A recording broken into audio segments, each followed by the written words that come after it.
Hello again, welcome back everyone. LiquorHound here with you, and thank you for joining me once again for another spirit review video. Today we're going to be taking a look at 3 peated single malts. Not all from Islay, 2 are. They're from Caol Ila, from Gordon Macphail, the independent bottler.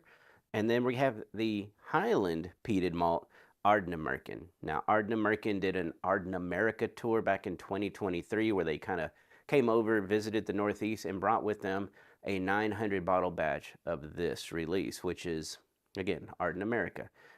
It was 900 bottles, retail price about $95, 5 to 6 years old, so it's not even, it's a young distillery, but it was aged in Oloroso and Pedro Jimenez PX sherry casks.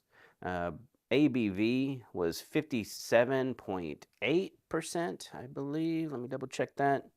Yep, 57.8. And so we're going to be taking a look at that one last. We're actually starting on the low end, the lower ABV spectrum, with the Gordon Macphail Wood-Finished series. Now this one showed up in my Total Wine a week or two ago. When I looked at the date on the bottle, it says it was bottled in 21. And then this one came out at the same time as this one, says it was bottled in 22. Texas rolls like that sometimes, where who knows why we get things so late. But point is, it's just now hitting the shelves this year for us. And so I wanted to review them because they are still out there. So the Connoisseurs Choice Wood Series here, 46%, aged 10 years in ex-bourbon, 3 years in the Hermitage wine casks. Now, that region is AOC, so it's a controlled region, very similar like Cognac or Armagnac, where you have to be produced in that region to carry that moniker. So these specific wines are known for making some of the best Syrahs in the world, so I'm assuming this is a red grape, a Syrah grape barrel that this went into. And you can tell by that really nice color, although the regular cask strength isn't too bad itself. But this one does have a twinge more of the red hue. So, yeah, wine cask influence there at 46%. Retail pricing on it was $100. Now, this one is also Connoisseur's Choice, but this is the cask strength edition. This one is cask strength Caol Ila, 14 years old, so 1 year older than this 13. This one is bottled at, I want to say it was 55.6% ABV in a first fill sherry butt. So really nice to see what that's going to do. And that'll roll us right into this one, the ArdnAmerican that was in Oloroso and PX sherry. Okay, starting back over here, the Gordon Macphail Wood Series Hermitage 3-year-old as far as the finish. 13-year overall. It's really, really nice. This one, it's a great combination again, and I think we're going to see this theme here. Fruit and smoke, very well balanced. If I'm trying to focus on the fruit here, I would say this one's a little more on the cherry raspberry spectrum. Smoke feels it's in here, but it's very clean. Peat smoke. It's not going super tarry or anything like that. But yeah, the fruits are definitely popping. There may be even a little apple and pear in here. Let's go ahead and taste it.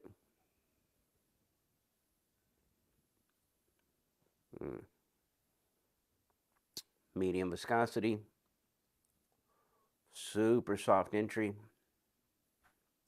It actually enters and it feels kind of like just going to be an easygoing thing, and then all of a sudden the fruits start ramping up. You start picking up more of, again, those kind of cherry raspberry, but again, these are kind of baked.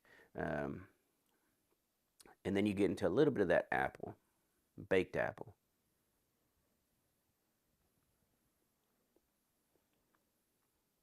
Yeah, the red fruit kind of shine on this one. Nice clean malt. Peat smoke kind of wafts in right there at mid palate. You start really noticing it. But again, it's very, very balanced. The peat is, again, just like it knows, very clean. It's not really taking anything away from all that wine finish, the nice fruit that we were picking up. Cinnamon on here, super low. There's a very minute amount of baking spice. Kind of gives it just a little bump of a swell in the mid palate. But it's just a fruity, smoky malt that's not too high ABV, so it's just nice and easy going. Gives you a nice ride, long, fruity finish.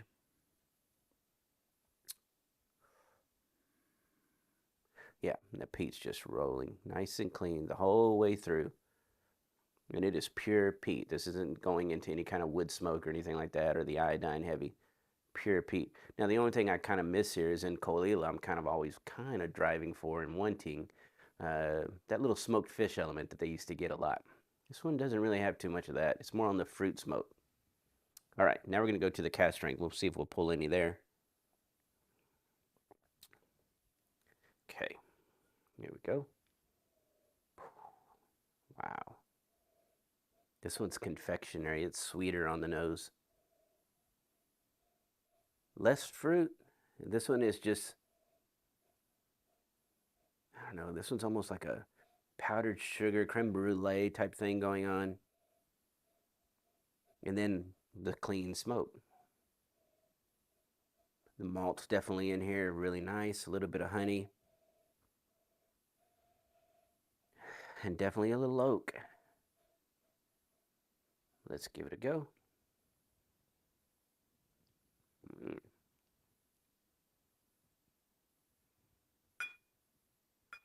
Oh, big whiskey.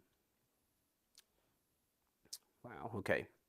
This peat transitions. This peat starts clean, goes a little bit into a touch, it kind of dips a smidge into the cigar ash for a minute, comes out a little more earthy back on the clean peat, but a little earthy, a little soil in with it. But up front, definitely honey brown sugar is the sweetness.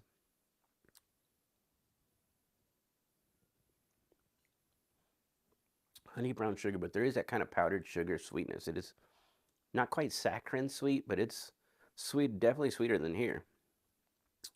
You get into that kind of lemon spritz malt, a little bit of orange as well. I would call this one more on the brandied pears is what I would call this one. Brandied pears on the flavor on the fruit. A little bit touch the way the peat rolls, because again, it's kind of doing that wave where it's like clean peat and then it gets into the earthy. When it drops down into that earthy, there is a little hint of brine iodine. There's a little bit of it. Doesn't get into the smoked fish so much, but it's very rich and viscous. I would call this one medium-high viscosity. And I have tried it with water. It really loves water. I know when I first opened this bottle, it felt a little tight. So once I added water, it was really shining. But now that it's had time to breathe, it's been open now for about 2-3 weeks. It really doesn't even need the water. That's a great example of a nice, clean, cask strength Caol Ila nowadays. And at $120 for a 14-year-old, again, is still following that really good $10 per year rule. Now, this one doesn't follow that rule so much because it's only 5-6 years old, but aged entirely in Pedro Jimenez, PX Sherry, and Oloroso.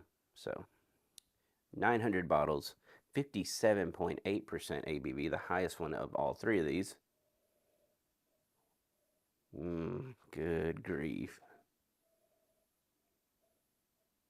Yeah, it's not doughy and young. This is not doughy and young. This is a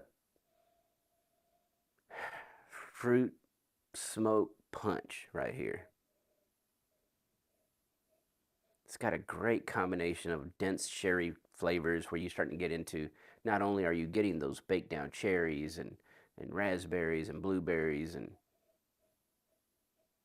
but you're getting the dates and the figs in here as well. Lots of fruit, lots of smoke. A little bit of a soured, a little vinegar, light apple cider vinegar in there as well. But let's go ahead and try it.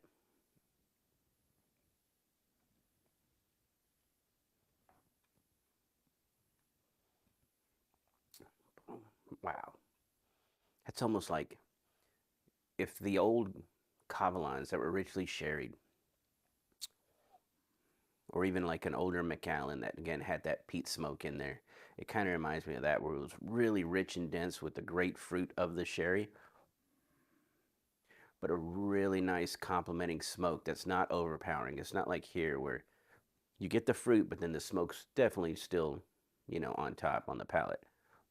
Not here.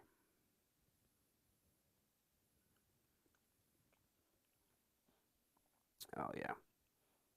It's got the dates, the figs, those red berries cooked down. That almost like a Christmas spice in there on the mid palate where you're getting the nutmeg and the clove. Little bit of anise. Wood smoke. The peat to me on this one feels a little more woody. Again, it's not going to be an Islay peat. This is going to be a mainland peat. But this one you can almost taste a little more of the grassiness, again, the heather that you'll pick up sometimes. It's almost like a straw floral element. This one has a little bit of that. It drinks. Wow. Yeah, it's amazing. ArdnAmerican is doing some really, really great things. Simple looking bottle, but the distillate they're producing right now is amazing, even at 5 and 6 years old. So I think in the foreseeable future, I'm going to be keeping an eye on them, because if they're doing releases like this already, yeah, stay tuned. That is amazing at $95. And to me, any of these are worth picking up. Even this one at $100, even though it's only 46%, very, very enjoyable. But if you get that old, you've been drinking whiskey a long time, you got that leather tongue, well, of course, the cask strengths are going to really kind of fit the bill. But I hope you enjoyed this video review. If you can, please consider joining me over at patreon.com/LiquorHound, where I'm able to, with the help of all my patrons, keep funding the purchase of all these bottles by myself. And so this way you're going to get straightforward, unbiased reviews without me feeling beholden to any corporations or distilleries. So if you can, join us over there. But if not, I greatly appreciate each and every one of my viewers, regardless of platform. Everyone have a great day, and cheers.